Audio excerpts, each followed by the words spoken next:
बिस्मिल्लाहिर्रहमानिर्रहीम। सिंधी बोची खाने में खुश आमदीद। अॼु ठाहींदासीं असां लेग्स, फ्राई लेग्स ठाहींदासीं। ही मां पंहिंजे तरीक़े सां ईद ते ठाहींदी आहियां।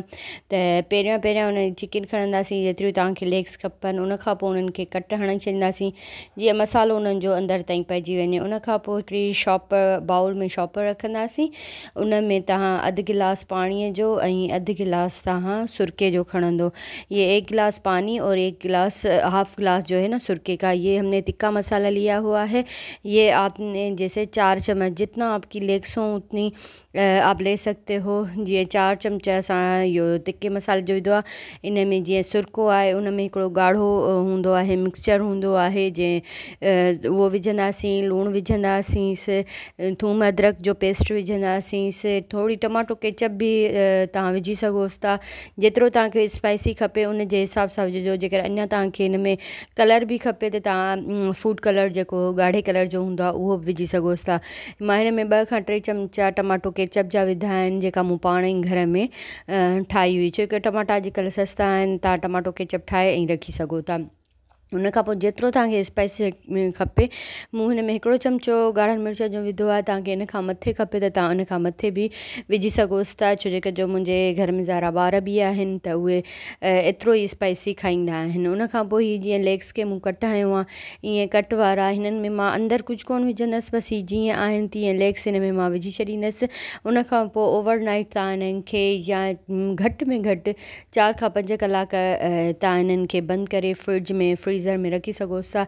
हीअं करे तव्हां हिननि खे ईअं ई पाण ई में मिलाईंदो त इनशाला हिननि जे अंदरि ताईं इहो मसालो पइजी वेंदो। हिन खां पोइ हिन खे बंदि करे कलाक ॿिनि लाइ या ओवरनाइट तव्हां फ्रिज में रखी सघोसि था। उन खां पोइ वरी असां ही खणंदासीं ॾहीअ में थोरो असां पाणी विझंदासीं। छो जे करे जो असां पाणी सिर्फ़ु न आहियूं खणंदा, थोरो हिन में असां जीअं छिटरी लस्सी चइजे या छिटरो पानी चइजे। ये दही ली है, दही में हमने पानी डाला है।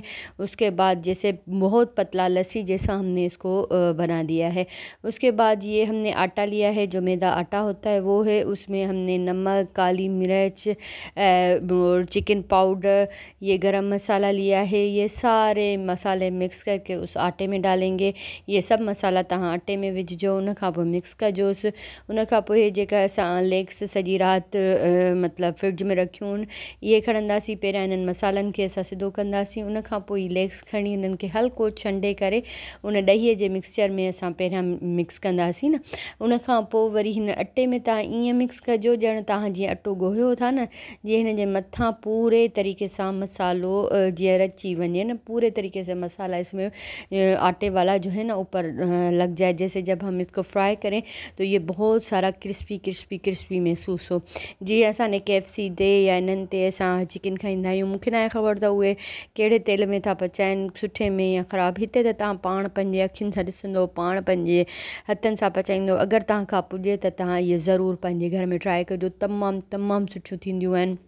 हीअं लेग्स करे असां रखंदासीं। इन खे 2 कलाक खनि रखो। उन खां पोइ मां तई जेका आहे सा ईअं रफली खई आहे, त जेकॾहिं उहा ख़राब बि थिए थी त को इशू कोन्हे को। त उन खां पोइ पहिरियां त जेको तेल हुजे सफ़ा गरम न हुजे, सफ़ा थधो बि न हुजे। छो जे करे जो ही लेग्स जीअं अंदरि ताईं सुठे नमूने पचनि, इन लाइ असां बाहि खे हल्को रखंदासीं। जेकर तमामु तेज़ कंदोसि त उन खां पोइ ही जेको आहे न सफ़ा सड़ी वेंदियूं। उन खां बहितर आहे। ऐं असांजे घर में अॼु दावत हुई, इन जे करे ही मूं चिकन बि ठाहियो आहे। उन सां गॾोगॾु ही कोरमे जी भाॼी ठाही आहे। ही मूं जेका आहे सा वाइट कोरमो ठाहियो आहे, ही ॻाढ़ो कोरमो ठाहियो आहे।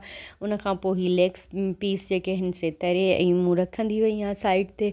उन खां पोइ असां इहे सर्व कया आहिनि। खाइण में ॾाढा सुठा थींदा आहिनि। हिन खे ज़ाहिर आहे कंहिं ॿी जॻह ते रखिबो, जीअं हिन मां एक्स्ट्रा जेको तेल हुजे सो निकिरी वञे। हे ॾिसो तमामु क्रिस्पी तव्हांखे महसूसु थींदा हूंदा न। त ही तव्हां घर में ठाहियो, खाओ, इंजॉय कयो। अल्लाह हाफ़िज़।